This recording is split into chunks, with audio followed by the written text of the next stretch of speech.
हम सभी लोगों के घर में कुछ ऐसे बच्चे होते हैं जो बचपन से ही बहुत शरारत करते हैं।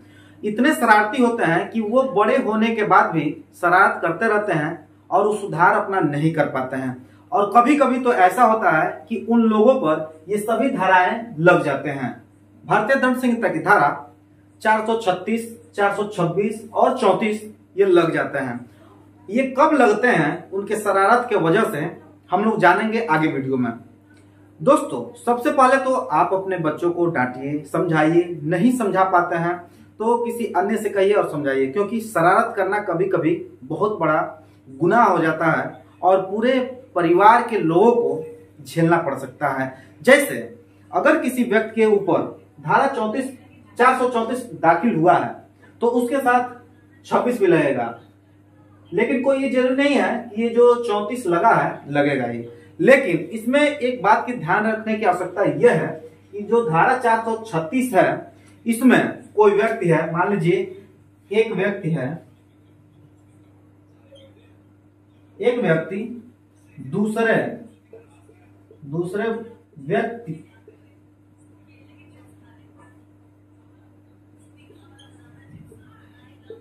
घर को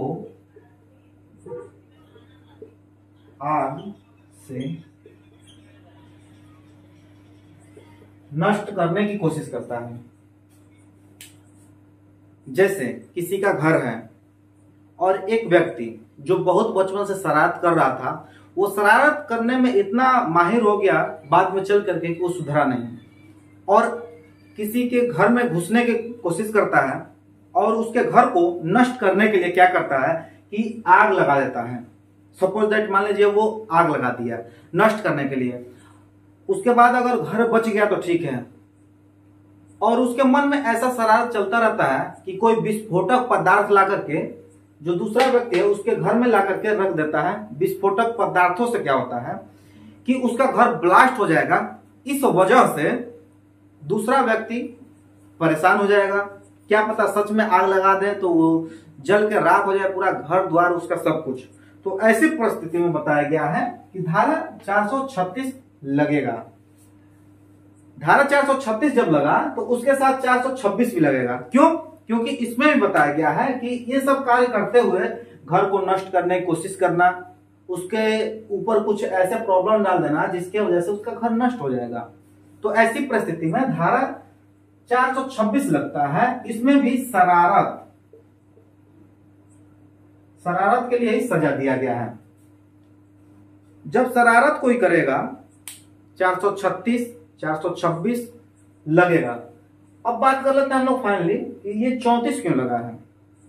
34 उस परिस्थिति में लगता है जब एक या एक से अधिक व्यक्ति या 4 व्यक्ति या 5 व्यक्ति मिलकर के कोई घटना किए हों, कोई ऐसा कार्य किए हों जो कानून के नजर में अपराध है और वो फंस जाते हैं। तो जो मान लीजिए कोई एक व्यक्ति ने इसमें अंजाम दिया, एक ही आदमी दूसरे व्यक्ति के घर में आग लगाने की कोशिश किया, शरारत किया और उसके साथ शामिल थे 3-4 लोग, तो उसी परिस्थिति में धारा 34 लगता है। इस पर मैंने कई वीडियो बनाया है, धारा 34 क्या होता है उसको आप लोग एकदम डिटेल से जाकर के देख सकते हैं मेरे चैनल पे। फिलहाल आप लोग ये जानिए कि धारा 436, 426 और 34 ये उन परिस्थितियों में लगाया जाता है जब कोई व्यक्ति किसी के घर में घुस करके जा करके आग लगाने की कोशिश करता है, शरारत करता है या कोई विस्फोटक पदार्थ से उसका घर नष्ट करने की कोशिश करता है। तो ऐसे ही परिस्थिति में धारा 436, 426 और 34 दाखिल किया गया है। दोस्तों, अब हम लोग ये जान लेंगे कि इसमें सजा का क्या प्रावधान है। सजा का ये प्रावधान आप लोग जान लीजिए, उसके बाद हम लोग आगे बात कर लेंगे कि जमानत कैसे होता है। तो धारा जो 436 है इसमें बताया गया है आजीवन कारावास। आजीवन कारावास प्लस ध्यान देने की आवश्यकता है, कई बार होता है या, तो प्लस इसके साथ दिया गया है 10 वर्षों का कारावास। प्लस आर्थिक दंड, प्लस आर्थिक दंड भी लग सकता है इसमें। यानी 436 में आजीवन कारावास भी है, 10 साल का कारावास है, प्लस आर्थिक दंड है। इसमें फंसने के बाद धारा 436 में बताया गया है कि जब कोई व्यक्ति शरारत करता है तो उसमें सजा देने का प्रावधान जो है 3 वर्षों का है, प्लस आर्थिक दंड भी लग सकता है, इसमें बताया गया है, या फिर दोनों से दंडित किया जाएगा। साथ ही हम लोग ये भी जान लेते हैं कि धारा 34 में सजा क्या प्रावधान है। तो धारा जो 34 है इसमें सजा का कोई प्रावधान नहीं दिया गया है। धारा 34 का मतलब यह होता है कि जो मुख्य आरोपी है, जो सजा उसको हुई है, चाहे 10 साल का हुआ हो, आजीवन कारावास हुआ हो या आर्थिक दंड लगा हो, तो वही सजा उन सभी व्यक्तियों को होगा जो उन लोगों के साथ में थे। यानी कि जिस व्यक्ति ने यह कार्य किया, दुर्घटना किया, उनके साथ जो व्यक्ति शामिल थे, जाने अनजाने में उनके दोस्त थे, तो वही सजा उन सभी लोगों के ऊपर होगा। धारा 34 का मतलब यही बताया गया है। दोस्तों ये तो रहा कि सजा का क्या प्रावधान दिया गया है। अब हम लोग जान लेंगे कि जमानत इसमें कैसे कराना है, क्योंकि कई बार ऐसा होता है कि बेकसूर लोग ऐसे धाराओं में भी फंस जाते हैं। तो इसमें हम लोग जान ही लेते हैं कि जमानत कैसे कराएंगे। जमानत का प्रावधान, जैसे जमानत करा पाना थोड़ा सा कठिन होता है। क्यों? क्योंकि जो धारा 436 है शरारत में बताया गया है कि बहुत आपको जमानत मिलना इतना आसान नहीं होगा। इसके लिए आपको करना क्या होगा, अगर आपको लगता है कि आप बेकसूर हैं, आपने ऐसा नहीं किया है, किसी घर जलाने की कोशिश नहीं किया और ना ही कोई विस्फोटक पदार्थ रखे, तो ऐसी परिस्थिति में आपको करना क्या है, हाई कोर्ट आप तुरंत पहुंचिए।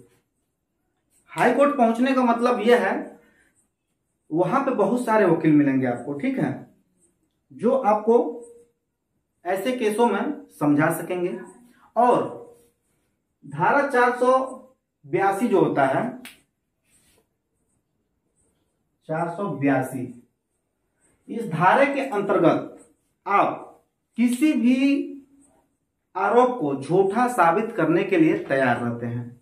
यानी मान लीजिए कोई झूठा आप पे आरोप लगा दिया, तो आप धारा 482 के तहत उस केस को चैलेंज कर सकते हैं कि आपके ऊपर यह मुकदमा जो है फ्रॉड है, और आप अपना बचाव कर सकते हैं। और यही हाई कोर्ट से आपको ऐसे मामलों में, शरारत के मामलों में जमानत मिल जाएगी।